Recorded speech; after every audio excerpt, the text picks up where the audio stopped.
Hey everybody, what is up? Welcome back to Final Trade. We wanted to come back and visit the topic of the Edgar Markov serialized card again, now that Innistrad Remastered has been out for a couple of weeks, and we've seen quite a few of the serialized versions of him selling on eBay and TCG Player. So first we're going to just take a look over here at the collector box sales data. $318, and there is quite a lot of depth to the market at that price point and a couple of dollars above it. So the collector boxes are more likely to move down in price in the coming weeks than they are to move up. And you see, if you go to the 1 month snapshot here on sell-through rate, you see 38 sold every day. Well, that's not a very useful metric because the sell-through is actually decreasing very quickly as people get their fill. So you really need to come into here. On February 11th, so far today, it sold 3. Yesterday, it sold 11. The day before that, 8. So, maybe we'll call that 8 a day. And even then, it's going to take quite a while to burn through the boxes at this price. And it's more likely that all these dealers competing to undercut each other will push the box price down a bit in the coming weeks. How much, I can't say, but a bit. If we go and we actually look at the Edgar Markov card itself, serialized out of 500. On TCG Player, it's so far sold 3 copies, $3,500, $3,600, and $3,200. And there's 2 more at $3,500 each listed for sale. If we come over to eBay, now we're going to look at these in order that they happened in time. That's how I have this sorted. So it started off January 23rd, about $3,500, and we see several sales around that price. One all the way up at $4,500, but then back around that $3,500 price point.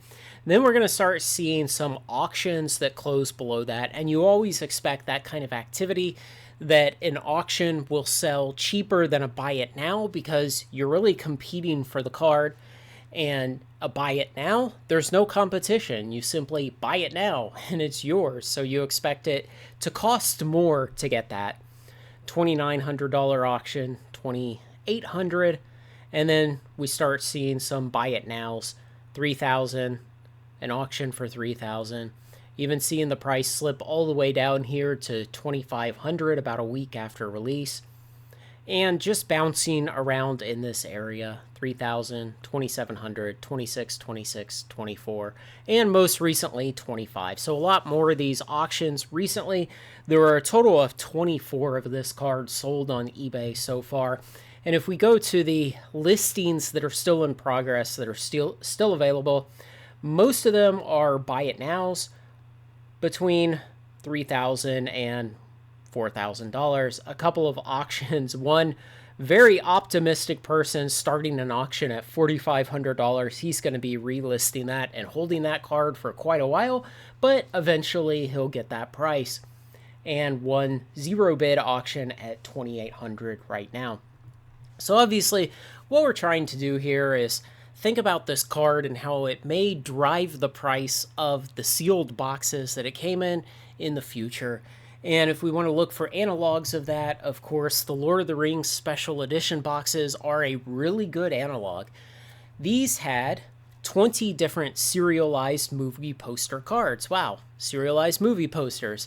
Now, each of these was numbered out of 100 copies, and that would make 2,000 total copies. Now, Edgar Markov is the only serialized card in Innistrad Remastered, and he's serialized out of 500. So there are only 1/4 as many serialized cards. Now, we have to kind of play a game here where we say, well, is there some desirability in the IP of Lord of the Rings? And well, absolutely there is. How much does it factor in here? What is the beta between the prices and the IP desirability? And that's something that all of us are going to have to make our own opinion of. None of us can solve for that number. There's a lot of good Lord of the Ring flavored cards amongst these serialized movie posters. And there's a greater variety of cards for people just wanting these because they love the card. You probably don't want Edgar Markov because you love Edgar Markov. There may be 1 or 2 people out there who just always love the character or love the various versions of his cards, and collected those, and now that they can get a serialized one, they'll pay $3,000 for it. But again, there's probably not many of those people. And so those will drive the demand for those serialized cards differently between these two. And what we may say is that at best we'll see kind of a weak correlation, a weak comparison.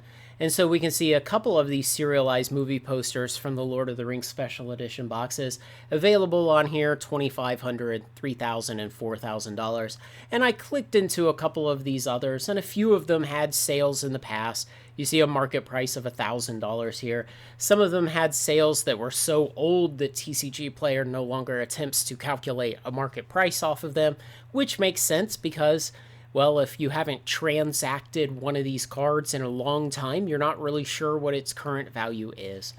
And so going backwards here again, $1,370 for these boxes, about $100 below where they previously peaked. And could we see that kind of action with the Innistrad remastered boxes in the future based off of the drive to get these Edgar Markov cards? I don't quite think it's going to be the same situation. You know, the reality is Innistrad has been a mismanaged plane by WotC.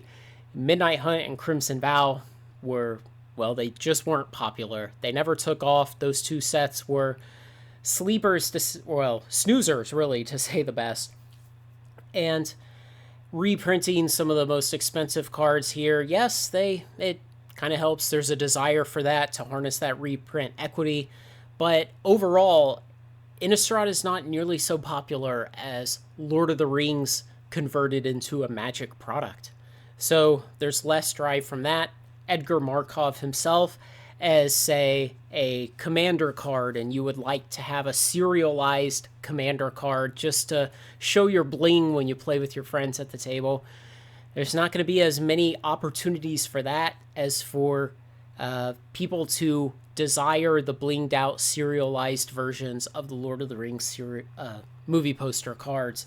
And so I really don't see it driving in the future as hard as the Lord of the Rings serialized cards have driven the special edition, yeah, that's what we should call them, special edition collector box prices. So it could help in the future, but I don't think it'll help anytime soon.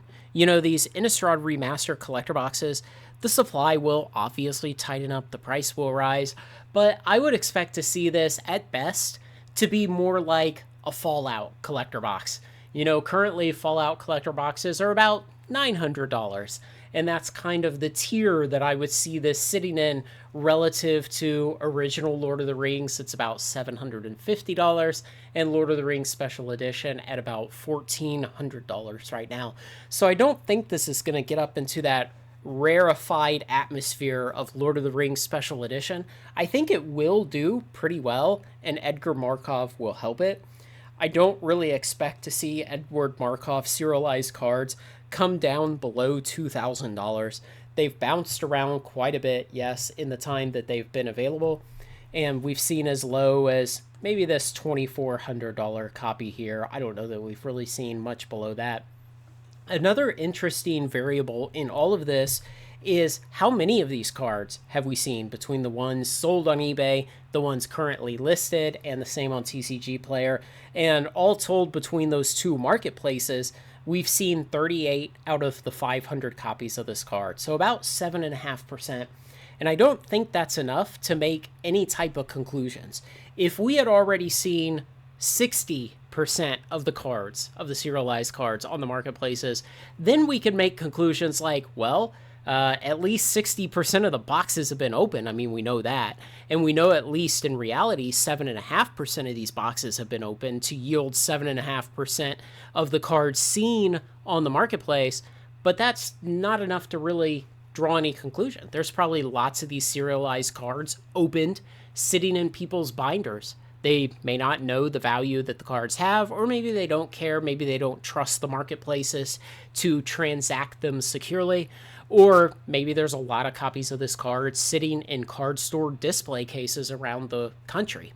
So at 7.5% seen on the marketplace, it really doesn't tell us anything conclusive about the number of boxes having been opened. Yes, 7.5%. I would expect that gets opened in the first day of a collector box's life, and then it tails off very quickly after that. So I'm going to take another look at this. I'll probably put it on the Kanban board and take another look in a month, and it'll be kind of interesting just to follow. This is nice because there is only one serialized card in this box, so it makes it really easy to monitor and keep track of. Right now, the price is doing well. I hope it holds up because this is going to be having an outside effect buoying the price of the sealed collector box. And of course, I would love for that to go up a lot. So hopefully they can work synergistically with each other to keep their prices elevated. And hopefully when I come back in a month here, we're seeing $3,500 sales again, and we're seeing the collector box. Let's aim for 350. Let's hope it's 350 by then, up from the 317 of today. Let me know what you think, guys. Thanks to everyone who makes this content possible, especially my very generous supporters on Patreon. Like, comment, share, and subscribe, and join me on Final Trade.